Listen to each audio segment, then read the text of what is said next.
Olha, o que a gente percebe, Léo, é que o Brasil ele já começa a criar uma conexão ideológica do povo brasileiro na ideia de ser submisso aos Estados Unidos.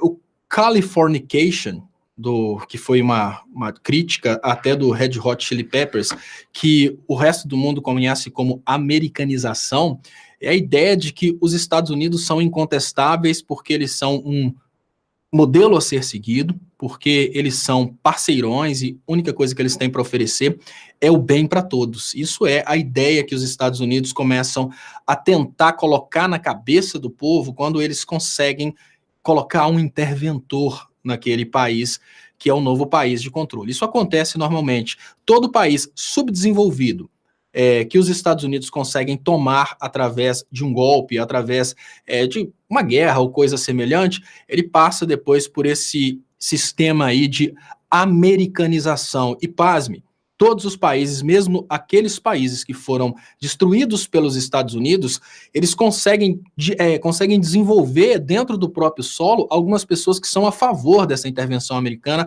algumas pessoas que são a favor desse Americanization que eles fazem através de posturas como essa de um presidente nosso que foi para uma festa de independência dos Estados Unidos como se fosse um governador indo para a festa de independência do Brasil, porque a relação passa a ser essa.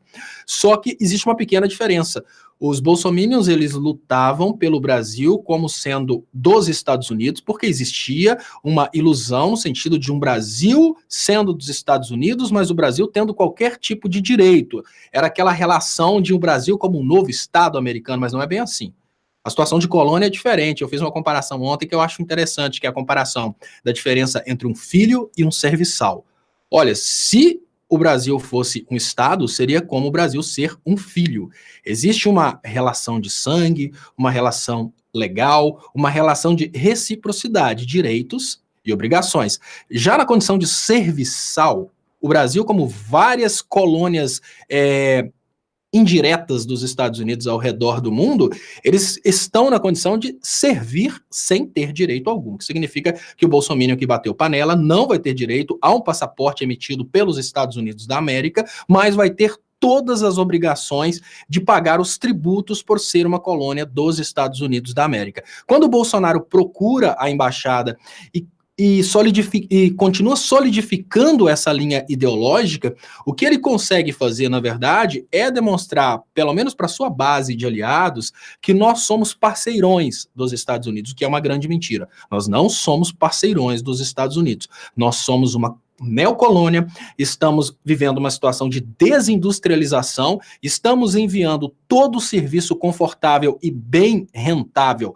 lá para os Estados Unidos e está vindo para o Brasil a parte pesada do serviço. Então, a gente está vivendo um momento de divisão internacional do trabalho em que a gente está pegando tudo que há de pior para fazer, que é exatamente o serviço mais pesado e mais mal pago. Essa é a grande realidade.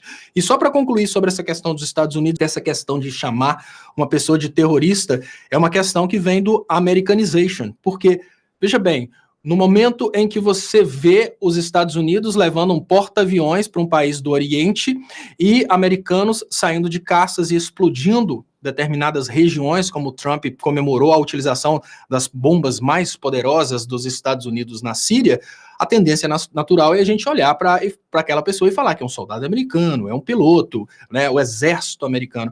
Agora, quando os habitantes daquele país, em intervenção, em invasão, sob ataque, tentam lutar contra o que está acontecendo, eles são taxados de terroristas. É essa linha discursiva que permite aos Estados Unidos se colocarem como libertadores do mundo, lógico, não para 100% da população, mas por questões óbvias de maioria para 100% das nações, porque em todos os países a tendência é que a maioria do povo pense que os Estados Unidos estão envolvidos nessas guerras por questões de libertar as pessoas desses países de governos tiranos. Mas igual você falou, antes da intervenção dos Estados Unidos, esses países eram pacíficos.